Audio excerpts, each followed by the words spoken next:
കൂട്ടുകാരെ, സാന്ത്വനം രണ്ടാം ഭാഗത്തിൽ വളരെ നിർണായകമായിട്ടുള്ള നിമിഷങ്ങൾ. അതേ പ്രേക്ഷകർ, നമ്മുടെ മിത്രയുടെ ആ ഒരു പഴയ കാമുകനുണ്ടല്ലോ, അയാളിൽ നിന്നും നമ്മുടെ ആര്യന് കുത്തേറ്റ് വീഴുന്ന ഒരു ദൃശ്യങ്ങളാട്ടോ നമുക്ക് ഇനി വരുന്ന എപ്പിസോഡുകളിൽ കാണുവാൻ സാധിക്കുന്നത്.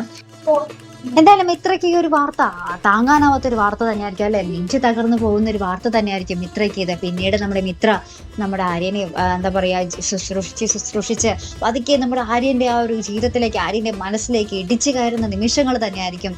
ഓഫ്, തനിക്ക് വേണ്ടി മിത്ര ഇത്രയൊക്കെ ചെയ്യുന്നുണ്ടല്ലോ എന്നോർത്ത് എന്താ പറയാ ഒരു സങ്കടവും, താൻ ഇത്ര നാളും മിത്രയെ സങ്കടപ്പെടുത്തിയിട്ടല്ലേ ഉള്ളൂ എന്നുള്ള ഒരു കുറ്റബോധവും എല്ലാം കൂടി നമ്മുടെ ആര്യനിലേക്ക് നമ്മുടെ മിത്രയെ കൂടുതൽ കൂടുതൽ അടുപ്പിക്കുക കേട്ടോ.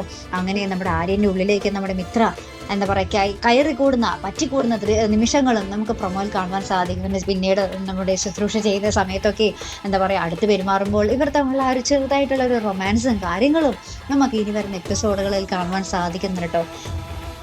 ഇങ്ങനെയൊക്കെ കഥയിൽ എന്തായിരിക്കും അല്ലെ, മിക്ക സിനിമയിലും സീരിയലുകളിലും ഇങ്ങനെയൊക്കെ തന്നെയാണല്ലോ കഥ. എന്താ പറയാ ഭയങ്കര വെറുപ്പായിട്ടിരിക്കുന്ന ഒരാള്, അയാൾക്ക് എന്തെങ്കിലും അപകടം പറ്റുമ്പോഴായിരിക്കുമല്ലോ പിന്നെ അപ്പുറത്തെ ഓപ്പോസിറ്റ് നിൽക്കുന്ന ആൾക്ക് സ്നേഹവും ഇതൊക്കെ കൂടി അവർ പിന്നെ ഒന്നാകുന്ന ആ ഒരു നിമിഷങ്ങളൊക്കെ വരാൻ പോകുന്നത് അല്ലെ. അപ്പൊ അതുപോലെ തന്നെ നമ്മുടെ സാന്ത്വനം രണ്ടാം ഭാഗത്തിൽ വന്നാൽ എങ്ങനെയായിരിക്കും? അപ്പൊ ഇനി നമുക്ക് നോക്കാട്ടോ, കണ്ടു തന്നെ അറിയാം എനിക്ക് അത് എങ്ങനെയായിരിക്കും കേട്ടോ. അപ്പൊ ഇതുപോലെ പ്രൊമോ റിവ്യൂസിനും എപ്പിസോഡ് റിവ്യൂസിനും ഒക്കെ നിങ്ങൾ മറക്കാതെ ചാനൽ സബ്സ്ക്രൈബ് ചെയ്യുക. അടുത്തൊരു വീഡിയോ വരുന്നത് വരയ്ക്കും ഗുഡ് ബൈ.